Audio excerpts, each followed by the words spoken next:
자, 그러면 오늘은 상황이 심각합니다. 그러니까요. 네, 지금 네. 환율, 지금 금리, 또 미국 지금 주식 박살 났고요. 오늘 한국은행 직원들 몇 시 출근하는지 상당히 좀 궁금한데 우리 하나증권의 김상훈 연구위원과 함께 이런 이야기들 또 FOMC 회의 내용까지 짚어보겠습니다. 어서 오십시오. 어서 오세요. 안녕하십니까. 네. 환율 지금 1,462원이래요. 누가 이렇게 댓글에 써셨는데 맞나 이게? 저도 지금 여기가? 네. 여튼 뭐 환율이 62원 갔다가 또 지금 네. 42원까지 내려왔는데 이거 그래요? 네. 그건 혹시 어제 거 아니에요? 아니 지금 현재? 네. 여튼 뭐 환율도 지금 굉장히 불안정한 상황인 것 같고. 네. 일단 뭐부터 얘기를 하면 좀 이야기가 전체적으로 순서가 좀 맞겠습니까? 우선 FMC겠죠. FMC 결과 이후에 어쨌든 달러 인덱스 자체가 많이 올랐고 네. 그걸 지금 달러원 환율이나 역외 환율에서 다 반영을 한 거기 때문에 금리도 많이 올라갔고요.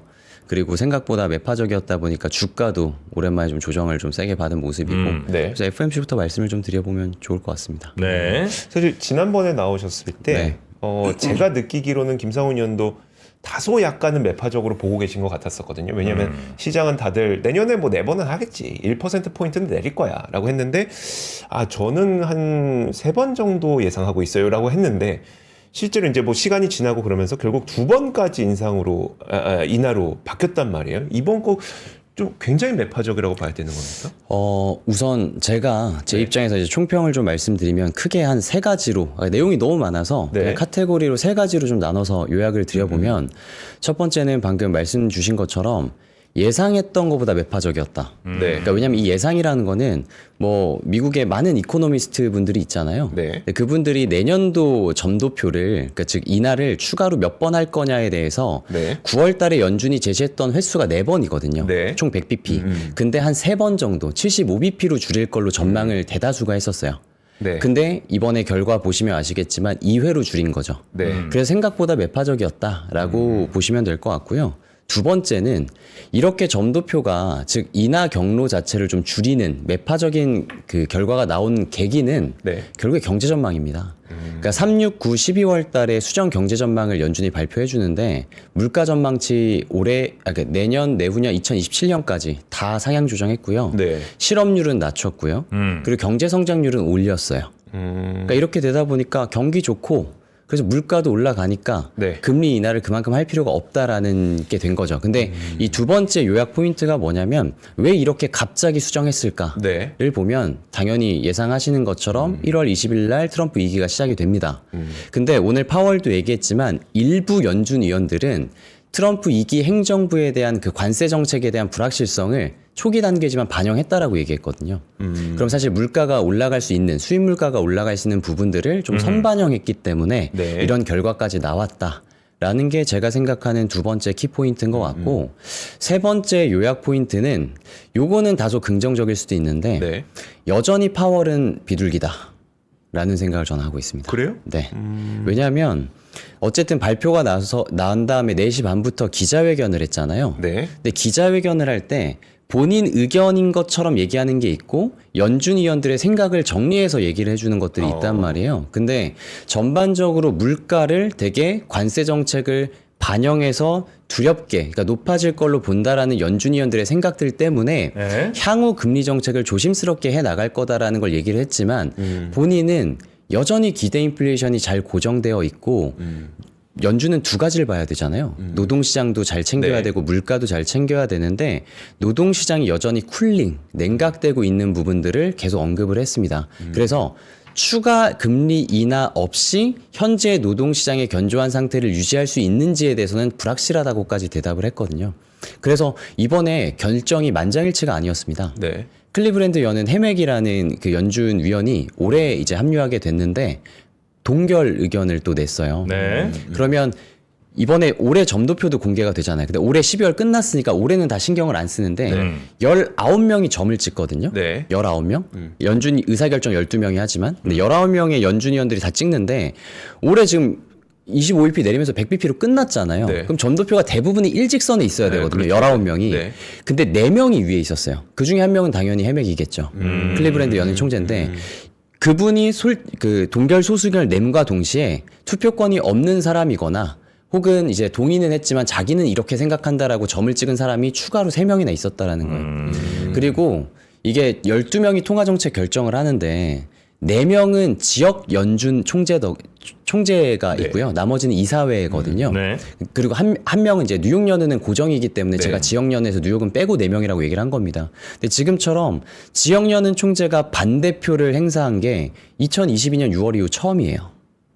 그만큼 파월이 계속 강조하고 끌어갔었던 장악력이 네. 조금은 좀 분산됐다라고 좀 볼 수가 있고, 근데 그게 왜 그랬을까를 생각해 보면 관세 정책을 일부 위원들이 반영했고 트럼프 1기 때에 대한 두려움 때문에 이런 게 경제 전망에 반영이 되니까 좀 선반영해 놓자. 왜냐면 주가도 많이 올랐고 그리고 그러다 보니까 어느 정도 선반영한 결과이지 않을까라는 생각을 좀 갖고 있습니다. 자, 그러면 뭐 점도표 얘기까지 좀 해주셨는데, 미국의 투자자들 혹은 뭐 전 세계 글로벌 투자자들은 그 이 FOMC의 결과를 어떻게 뭐라고 해석을 하길래 이렇게 약간 좀 반응들이 나온 겁니까? 우선은 예상보다 당연히 매파적이었다라고 생각이 드는 거고, 네. 연준 위원들도 이 정도로 생각을 했다는 거는 진짜 트럼프 2기 행정부가 내놓을 정책들이 꽤 파급력이나 영향력이 좀 셀 수 있지 않을까? 그래서 우선 대비를 해야 되지 않나라는 쪽으로 생각을 우선 당일에는 한 것 같아요. 아, 그래요? 근데 다만 저는 그런 생각을 합니다. 그러니까 FOMC가 항상 당일날 변동성이 크고 그 이후로 또 방향성이 바뀔 때들이 많거든요. 네. 근데 당분간은 당연히 조심해야 되겠죠. 1월 20일까지 시간도 남아 있고 그 전에 이제 고용이랑 고용 지표가 하나 남아 있으니까 불확실성과 변동성은 커질 수가 있겠지만, 반대로 얘기해 보면 네. 연준이 당연히 트럼프 정책에 대한 불확실성을 어느 정도 반영은 했지만 그 반영폭이 이 정도라고 했었을 때 실제로 2기가 출범하고 나서 이 정도의 정책을 쓰지 않는다면, 즉 관세 부과 같은 경우도 지금 사실 예전에는 트위터에다가 트럼프가 진짜 매일 새벽같이 올렸잖아요. 네. 그러니까 저도 새벽에 맨날 일어나서 대응하고 막 글 쓰고 이랬었는데 네. 지금은 사실 인선 결과만 올리고 하나 올린 게 이제 중국이랑 멕시코에 관세 부과하겠다 정도였어요. 1월 20일 날 행정명령 그거를 서명을 하겠다. 근데 그게 그 폭이 한 방에 때리는 것도 아니고 점진적으로 할 거를 좀 시사를 했고, 모든 나라를 돌려가는 게 아니라 나라별로 좀 점진적으로 해나갈 가능성도 좀 있거든요. 그러면 사실 관세 부과를 하면 수입 물가가 올라간다라는 경제학 원론에서 공식이 지금 시장이 두려워하는 것 또는 연준위원들이 감안한 것보다는 그 정도로 크지 않을 수도 있습니다. 그리고 실제로 관세 부과를 해서 그게 이행되는 데까지의 시기도 엄청나게 오래 걸릴 거예요. 네. 그래서 저는 기본적으로 내년에도 금리 인하가 진행이 될 거고, 채권을 투자하신 분들이 되게 지금 속상해하는 그 변곡점들이 되게 많았습니다. 작년부터 내려갔다 싶으면 다시 제자리를 찾아오고 이런 게 많았는데, 그럼에도 불구하고 저는 국채금리가 좀 떨어질 거다라고 생각하는 이유들은 지금 트럼프 트레이드를 선반영해 놓은 게 1기 때만큼의 임팩트가 크지는 않을 수 있다는 생각이 좀 들어요. 지금 트럼프의 행보들을 보더라도. 그래서 다만 지금은 그거를 연준위원들도 걱정해서 선반영 해놨기 때문에 앞으로는 그게 100% 프라이싱이 되어 있는 것보다 안 됐었을 경우에 이 정도의 금리 인하보다는 추가 인하를 통해서 고용시장을 좀 부양해야 되는 현상들이 나타날 수도 있다라는 생각이 좀 듭니다. 그럼 지금 채권 시장에서도 굉장히 불확실한 거잖아요. 그렇죠. 그럼 다음 FOMC가 이제 그 취임 직후인 1월 말이니까 네. 그 전까지는 어떻게 보세요? 그 사이 기간 동안 굉장히 불확실한 거잖아요. 물론 말씀하셨던 것처럼 생각보다 그렇게 관세가 세지 못할 수도 있고, 생각보다 관세가 있다고 하더라도 물가가 그렇게 올라가지 않을 수도 네, 있고라는 네. 희망은 있지만, 그렇죠. 그거 아무것도 모르는 한 달인데 네네. 어떻게 될 것 같으세요? 우선은 당연히 이런 상황에서는 투자 심리가 네. 뭐 주식이든 채권이든 되게 약할 수밖에 없다고 생각합니다. 그러면 여기서 제가 드릴 수 있는 조언은 레벨인 것 같아요. 그러니까 레벨이 지금 미국채 10년물 기준으로 뭔가 그러니까 기술적으로 4.5%가 마치 되게 저항선처럼 여겨지는데, 네. 저는 이제 차트로 보는 게 아니라 대선 전에 4.5%를 유의미한 상단으로, 밸류에이션이 가능한 상단으로 저희가 제시를 드렸는데, 그 방법이 뭐였냐면 결국에 지금 트럼프가 등장을 해서 미국 금리를 끌어올리는, 상승시키는 가장 큰 이유가 물가도 있지만 결국 재정 적자가 있는 거거든요. 네. 그럼 재정 적자가 많이 부과됐었을 때 작년 10월 달에 미국채 금리 5% 뚫었었을 때도 텀 프리미엄이라는 얘기들이 되게 많이 그 유행이 됐었습니다. 네. 그래서 실제로 작년에 5% 뚫었었을 때 텀 프리미엄 고점을 제가 이번 사이클에 적용을 하면 딱 4.5가 나와요. 그리고 트럼프 1기 때도 재정 적자 많이 썼잖아요. 네. 그때 고점을 적용하면 4.35가 나옵니다. 네. 그래서 저는 기본적으로 텀 프리미엄의 고점을 5%대를 적용하더라도 이 정도 레벨이 4.5가 나오는데 오늘 4.5%를 조금 뚫었거든요. 4.51. 그러면 당연히 지금은 조금 더 올라갈 수 있는 두려움 심리는 있겠지만 조금 한 개 분기, 두 개 분기까지 봤었을 때는 이 레벨은 저는 여전히 비중 확대에 대해서 되게 매력적인 구간이라고 판단을 하고요. 펀더멘탈 쪽에서 하나만 말씀을 드리면 결국에 오늘 시장이 매파적으로 인식했고 그 배경은 그냥 물가였습니다. 근데 물가가 제가 관세 부과를 차치하고 제가 내년도를 물가 경로를 추정해 보면 네. 올해 1월에 발표되는 12월 물가가 가장 높아요. 그게 3%를 뚫을 수도 있습니다. 근데 그 이후로 내년까지 보면 미국의 헤드라인 CPI 기준으로 1% 중반부터 2% 후반에서 등락을 해요. 그러면 지금 이게 3% 넘어가고 4% 넘어가는 인플레이션에 엄청난 걱정을 해야 되는 부분들은 아닙니다. 그래서 파월도 여전히 디스인플레이션이 이게 유효하다라고 얘기를 한 것 같아요. 네, 네. 그래서 저는 물가 경로가 그 정도로 높지 않다라고 판단을 하고 제 전망이 틀릴 수 있는 리스크를 하나만 말씀드리면 혹시라도 내년에 헤드라인 CPI 물가가 4%를 찍잖아요. 네. 그러면은 진짜 갑자기 인상 논의도 나올 수는 있다라고. 4%요? 네. 4% 찍기는 그러니까 모르는 거죠. 다시 지정학적 리스크가 불거져서 유가가 올라간다거나 네. 아니면 정말 소비 심리가 너무나도 급격히 좋아져 가지고 뭐 소비를 많이 해서 물가가 올라간다거나 그래서 제가 기본 시나리오를 보지 않지만 리스크를 말씀드리는 거예요. 왜냐하면 네, 지금처럼 투자 심리가 악화됐을 때는 제가 뭐 좋다라고 말씀드리는 것도 있지만 그래도 리스크도 한번 생각은 해보셔야 되니까 저는 보지 않지만 근데 왜 4%냐? 네. 1940년대 이후로 연준이 이제 인상기에서 인하기로 전환을 하잖아요. 네. 근데 전환하다 말고 갑자기 인상기로 선회한 경우가 딱 5번 있거든요. 근데 그 5번이 다 공통적으로 어떤 현상이 발생했냐면 마지막 인상할 때, 그러니까 이번 사이클은 연준이 어디까지 금리를 올렸었죠? 5.5. 그죠? 5.5 올릴 때 봤던 헤드라인 물가 있죠. 예. 그게 4.0이었어요. 근데 과거 5차례도 이때 올릴 때 봤던 물가를 인하하다 말고 보잖아요. 네. 그럼 100% 인상했습니다. 근데 그 기준이 그래서 저는 이번엔 4.0이 될 건데 제가 봤었을 때 그 정도 숫자는 나오기가 어렵다라고 판단하기 때문에 너무 나아가는 거에 대해서는 좀 지양을 하자. 리스크에 대해서 너무 우려할 필요는 없다라고 생각이 듭니다. 사실 근데 그 우리가 그 전에 고물가를 봤던 거는 네. 사실 공급망 붕괴 문제였었잖아요. 네네. 그럼 지금 다시 그 공급망이 붕괴돼야 그 정도 물가가 나오는 거잖아요. 사실 공급망 붕괴도 있었지만 돈을 그렇게 많이 뿌리면서 소비도 올라갔었죠. 수요 측도 네. 같이 발생했던 건 시작은 밝다는 공급단이었죠. 네네. 네, 근데 그 이후로 그걸 막기 위해서 돈을 엄청나게 확장 재정을 풀면서 그렇죠. 네. 수요까지 끌어올렸었던 거죠. 네. 오늘 또 BOJ가 있습니까? 네네. 오늘 인상해요, 안 해요? 안 저는 하겠죠? 동결로 보고 있고요. 아, 네네. 네. 네. 아, 동결로 보고 계세요. 네네네. 일단 뭐 BOJ는 뭐 그렇다 치고 그러면 일단 우리 시장이 일단 미국 시장 미국 이제 주식 얘기입니다. 주식이 네. 이제 미국이 많이 빠지면서 우리도 저 우려하시는 분들은 미국만큼은 빠지지 않겠나는 걱정 혹은 미국보다 더 빠지지 않겠나는 걱정 아니면 야, 우린 이미 다 뺄 거 다 뺐으니까 뭐 더 빠질 게 뭐 있냐 요 정도들 생각하시는 것 같은데 네네. 우리 시장은 미국만큼 그렇게 막 발작할 건 없죠? 아닌가? 근데 영향은 받겠죠. 영향은 받을 것 아, 같아요. 그래요? 네, 영향은 받을 것 같고 왜냐하면 우리가 지금 채권 시장 관점에서 말씀을 드리면 네. 되게 이례적인 현상이 있었어요. 2018년 이후로 본 적이 없었는데 미국 금리가 이렇게 치솟을 때 우리나라 금리 혼자 이렇게 빠졌었던 적이 없습니다.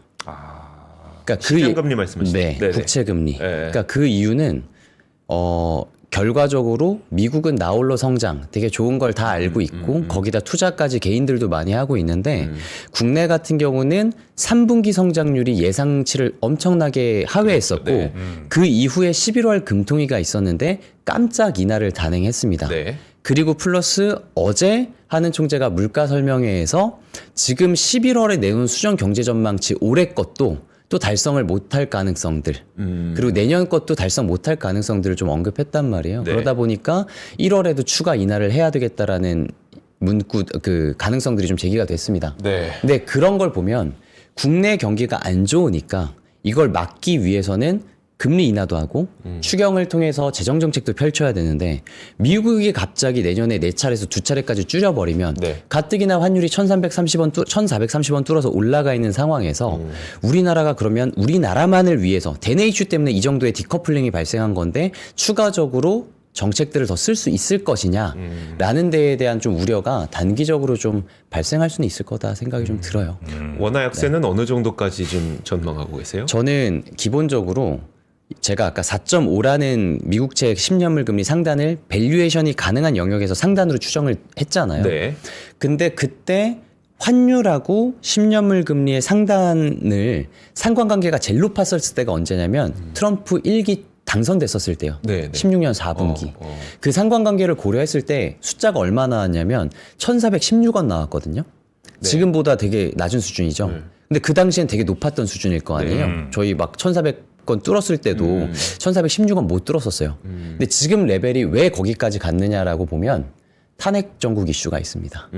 비상계엄 이후에 1,416원 뚫은 거예요. 그 전까지 못 뚫었었어요. 그러면 반대로 얘기하면 오늘 FMC 이슈도 있지만 탄핵 정국에 대한 이슈, 결국 우리나라 정치 불안에 대한 이슈가 좀 해소가 되면 대내 요인으로 올라갔었던 환율 부분들은 어느 정도 되돌릴 가능성들도 있습니다. 근데 너무 시기가 안 좋게 지금 갑자기 FMC가 매파적으로 나온 거예요.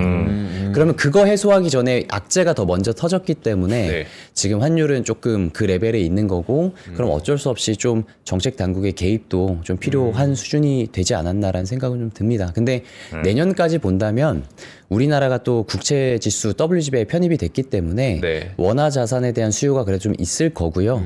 그리고 저는 미국 경기가 결론적으로는 지금 생각하는 것보다는 네. 고용시장과 실업률이 우상향할 걸로 봐요. 그러니까 실업률이 우상향할 걸로 봅니다. 연준이 찍어놓은 숫자보다.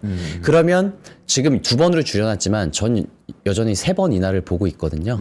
언제든지 선반영 해놨어요. 물가 네. 때문에 선반영해서 2회로 줄였지만 고용시장이 다시 문제가 생기면 저희 8월 5일 블랙 먼데이 때처럼 갑자기 또 점도표 바꿀 수 있습니다.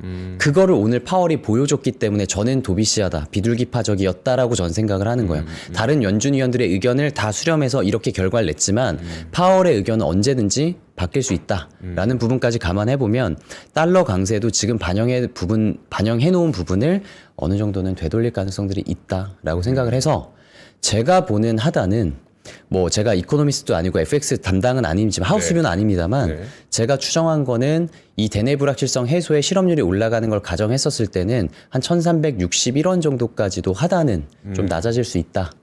그게 언제 올지에 대해서는 내년 중이라고밖에 말씀을 드릴 수 없겠지만 지금 이 얘기를 드렸었을 때 그 레벨이 어떻게 와 이렇게 분명히 반응들을 하실 거예요.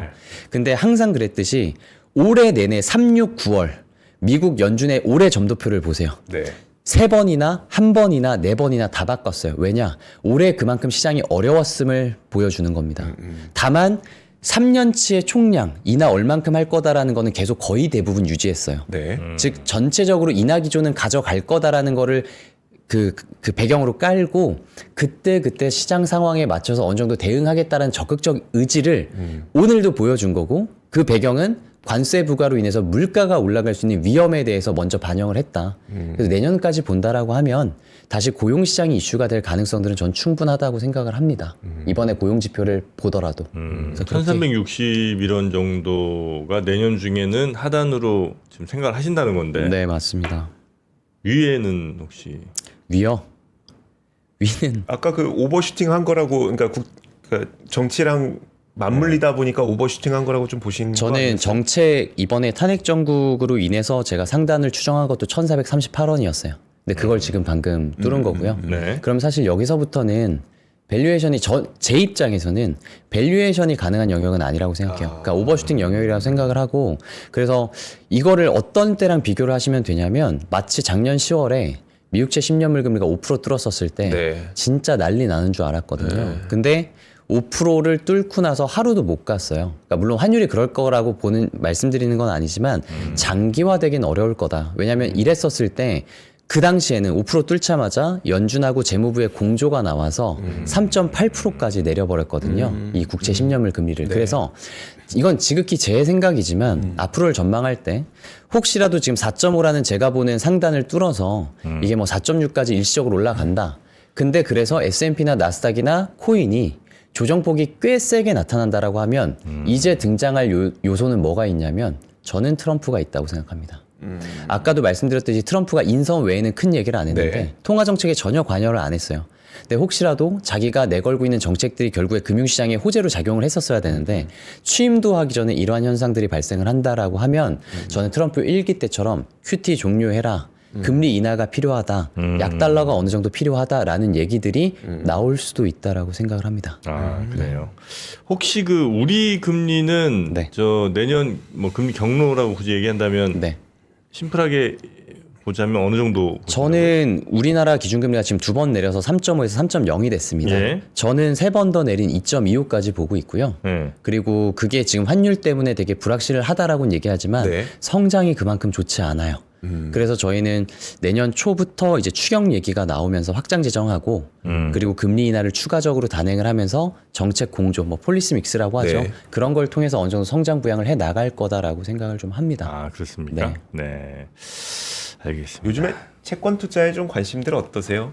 여전히 많습니다. 그래요? 여전히 많은데 오늘 이 며칠 기준으로 인해서 큰일 날 뻔했네. 미국 채에 ETF에 투자하신 분들은 되게 속상해 하시고 나도 되게 있었던 힘들어하는 것 거고. 같은데. 현실 많을 것 같은데. 근데 네. 반대로 제가 이전에 나왔는지 아니면 제가 그냥 세미나 때 많이 말씀을 드렸던 거는 우리나라 성장이 안 좋으니까 원화채도 관심을 되게 많이 다시 갖자. 왜냐면 지금 순서가 이렇게 됐거든요. 네. 개인 채권 투자자분들이 국내에 관심 가졌다가 작년부터 이제 금리 많이 올라가면서 미국채에 관심을 가졌고 네. 원화채에 대한 관심이 조금 줄었었어요. 근데 이제 우리나라 금리 인하하니까 좀 관심을 갖자고 했는데 아까 말씀드렸듯이 미국 금리 여기 있는데 네. 우리나라 금리 엄청나게 빠졌습니다. 그래서 사실 지금 국고채에 대한 투자를 제가 권유드리진 않아요. 이미 이미 드셨을 많이 분들은 엄청 많이 드셨을 거예요. 네네. 근데 미국채 같은 게 지금 계속 속상하게도 네. 내려가면 올라가고 내려가면 올라가고 있는데 제가 지난번에 나와서도 말씀드렸던 하단은 유지합니다. 저는 이번에 2번을 인하하든 3번을 인하하든 4번을 인하하든 간에 제가 과거의 인하 사이클들을 가지고 100bp 인하했었을 때 평균적으로 금리가 떨어질 수 있는 낙폭을 이번에 계산을 해보면 저는 내년 한 상반기에서 하반기 넘어갈 때 지금은 4.5%지만 여전히 3.7%까지는 터치를 한번 할 수 있다라는 생각을 좀 갖고 있습니다. 그래서 지금은 와닿지 않으시겠지만 여전히 올라갈 수 있는 룸보다는 금리가 떨어질 수 있는 룸이 제 기준에는 훨씬 더 크다라는 네네네. 생각을 갖고 있습니다. 근데 달러 가지고 계신 분들의 한정에서겠죠? 맞습니다. 맞습니다. 지금 원화에서 달러 바꿔서 아까 1,360원까지 본다는데 그때 자본소득 올라가는데 환 딱 떨어져 보면 뭐 그렇죠. 소용 없으니까. 네네. 네. 자, 오늘은 우리 김상훈 의원과 함께 요 정도 좀 거시 경제 시황을 네. 한번 쭉 살펴봤고요. 앞으로 이런 예측들이 필요한 시기가 그런 포인트들이 좀 많을 것 같습니다. 네, 앞으로도 종종 출연해서 좀 많이 도와주시기 바라겠습니다. 하나증권 김상훈 연구위원님 대단히 감사하고요. 또 뵙겠습니다. 네, 감사합니다. 감사합니다.